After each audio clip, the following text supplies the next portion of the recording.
Hello, folks.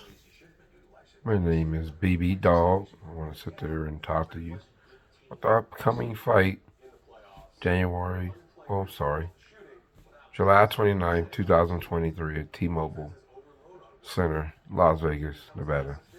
We have Errol Spence versus Terrence Crawford.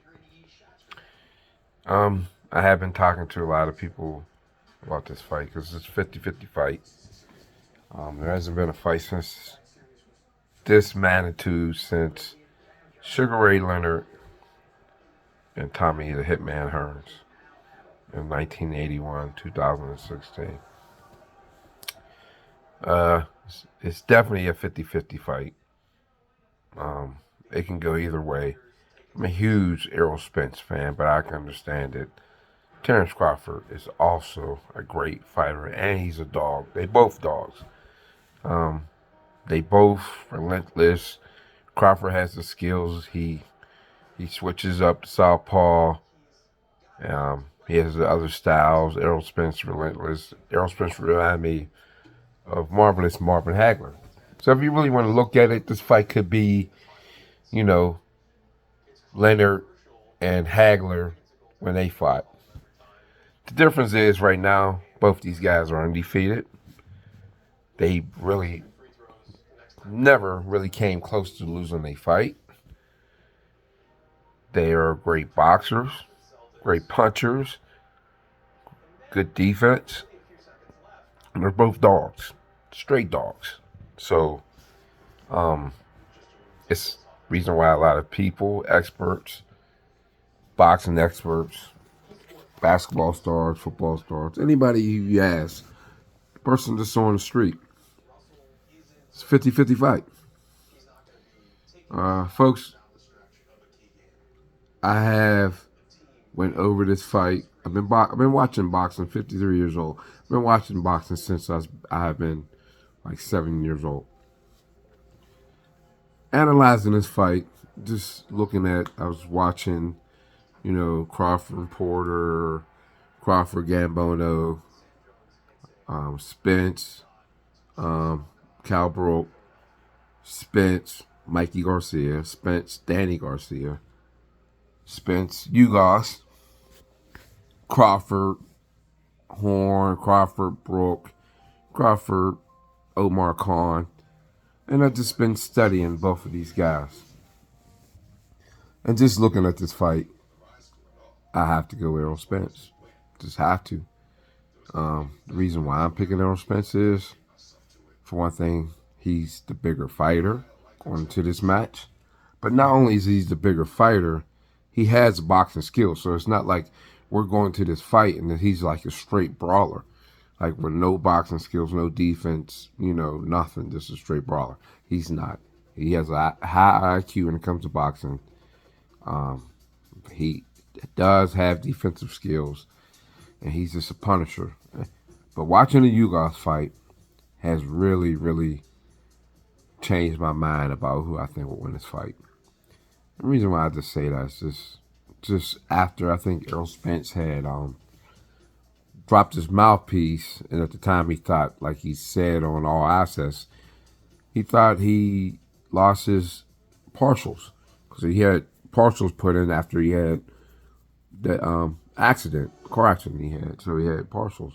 Thought he had his partials. If you clearly look at the fight or the replays, you clearly see him look down, and you actually see him like with his mouth, like when people they have partials, they lose them, they have a reaction, and he looked down, not like he lost his mouthpiece, because most people if they lose their mouthpiece, they just continue fighting. They don't look down and say, "Oh, I lost my mouthpiece." They understand you got to keep your hands up at all times. So they're actually still boxing. They're not looking for the mouthpiece. Referee will stop the fight to grab the mouthpiece. So he really actually thought that he had lost his partials. You guys hit him with a clear shot. Hit him hard. I mean, real good shot. Clear shot, right hand. Spence started going back. He felt like stumbled a little bit. Looked like he was. I don't think he was hurt, more shocked than anything.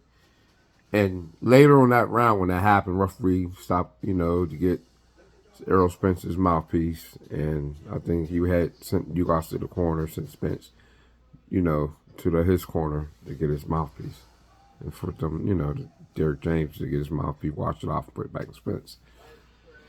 As soon as that happened, Spence just came out relentless, body shot after body shot after body shot after body shot. So a round that was at this time looked like it was for you guys was like an even round. After that, the boy was relentless. I mean, like, I'm being truthful with you. And I have never seen, and like I said, I've been watching boxing for years, since the early 70s. It's 7th round, 8th round. I think that happened in the 6th when he got his mouthpiece. He dropped his mouthpiece. Relentless. And I'm watching this fight, and I'm hurting for you guys. That's how much punishment that he was sitting there giving you guys to the body, mainly the body. But he had closed his eye. His eye was closed and his everything.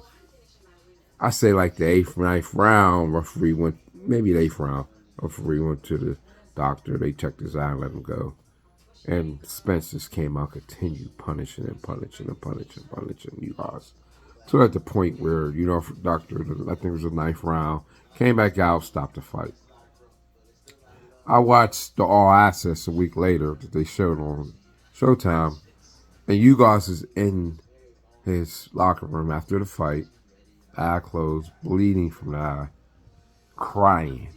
And folks, I'm not talking about crying like, crying because he lost a fight. Like crying, like in pain. And his wife is consoling him, and she, touches him. He's just like, like I've never ever seen that a boxer, cry because of pain. Because of pain. Not because he lost the fight. Not because he was just, I'm hurt because he had lost the fight.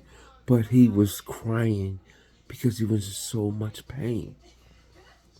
And looking at Terrence Crawford, knowing he's a dog, believe me, folks, I'm not sitting here and telling you that I don't think Crawford is a great fighter. He's a dog and he's a great fighter.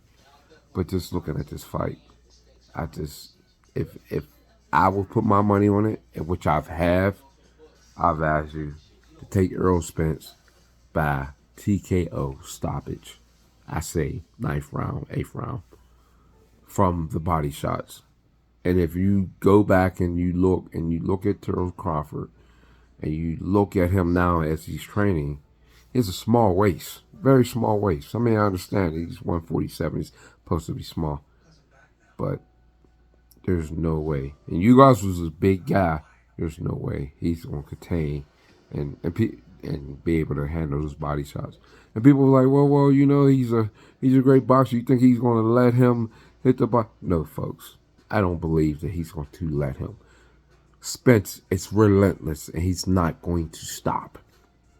And the thing is, with him not stopping is, he don't come in the ring, or he don't come in with his hands down.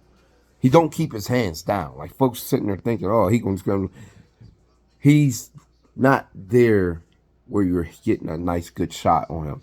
So when he's coming, he's relentless with both of his hands up. Keeping his hands up like this, and he's coming. And the thing is, I just don't see it. I don't see it. 50-50 fight, but folks, I'm going to sit there and tell you, if I was a betting man, and I am right now, I would sit there and take Errol Spence by stoppage, 8th, 9th round. Take it to the bank. Whatever you have, whatever you think you're going to put in the fight, bet this fight. All right, folks, thank you.